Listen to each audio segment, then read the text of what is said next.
So you're stepping out to do some portrait photography in the evening time or at night, and you either don't have a flash or you don't want to be bothered with taking a flash. In this video, I want to give you some tips on how to get the best portraits you can get. So let's jump right in. Tip number one, and probably the most important of all of them. First thing you need to do is find the light. You need to find a way to light your subject. Without light, you will not have a good portrait. Even if you crank your settings in a way to where it technically would be exposed, it's not going to be a good portrait if you don't have some sort of light source lighting your subject. So you want to try to find something first that's going to be the best quality of light that you can find. And ideally, you want that light source to be eye level or close to eye level with your subject. That way that light is going to be flattering. But if you can't find that, so let's say you have something like a street light or a sign on a building and something of the sort that's significantly higher than your subject, you can still utilize that light by having your subject play towards the light. So if the light is up, have your subject face their head in that direction, so that way that light coming down is going to light the face and it will be more flattering. So regardless of the light source, the most important thing is that you find a light source to light up your subject. Tip number two, don't crush your ambient. And what that means is don't have everything in your scene so dark that we can't see it and all we can see is your subject. That's not going to be interesting. And if you're out and about, the whole point of being out and about is having a part of that environment in your picture. If it's just your subject and your subject is lit, but everything else is dark around it, that basically is like a studio portrait. And what would be the point of going out to essentially do a studio portrait? So don't crush your ambient. Make sure that we can still see that environment.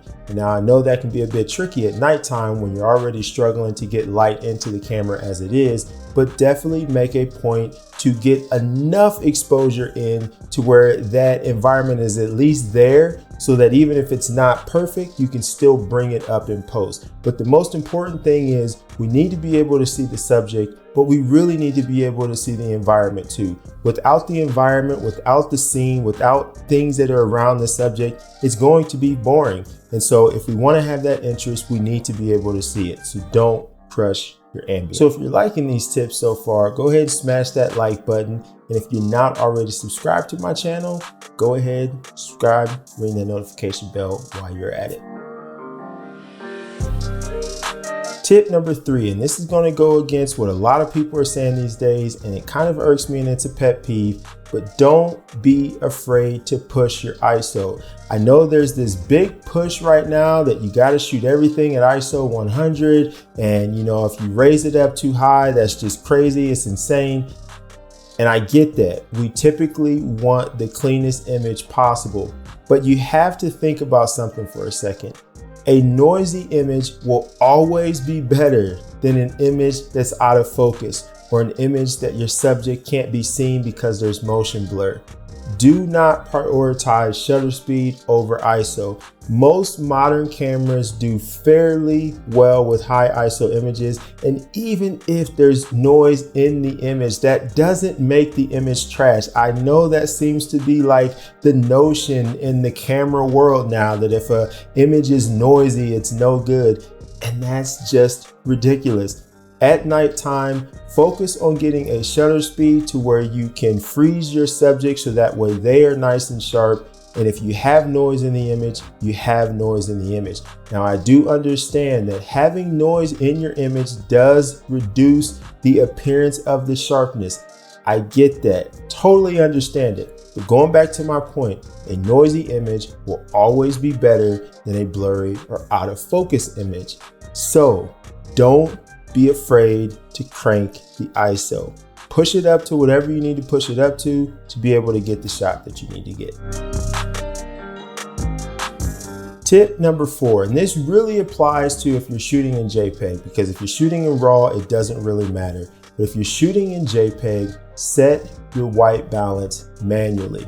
When you're walking around and you're getting these different light sources, or even if you're in the same scene with the same light source, your camera can perceive the environment different. And if you have your camera set to auto white balance, you can have a fluctuation in the white balance that is set. I was just out recently doing a shoot, and in the same part where I was taking the images, because there were so many different colors on the wall in the background, from image to image, the white balance was changing. Now I shoot RAW, so it's not a problem, I can fix that. But if you shoot JPEG, that white balance is going to be baked into your image. So the best thing you could do is set your white balance manually for each scene or location that you're in.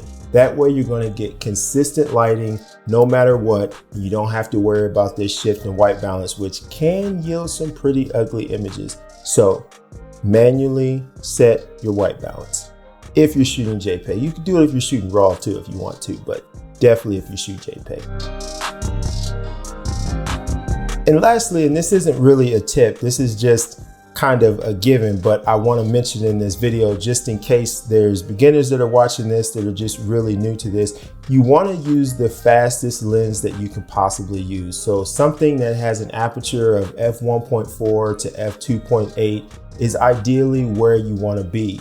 If you're shooting with something like an f4 or a variable aperture lens, you can do that. But going back to pushing your ISO, using a lens that doesn't open up and allow a lot of light into the lens is just going to force you to push that ISO even higher. And although I did tell you don't be afraid to push the ISO, we do want to keep the ISO as low as we possibly can to really reduce that noise as best as we can.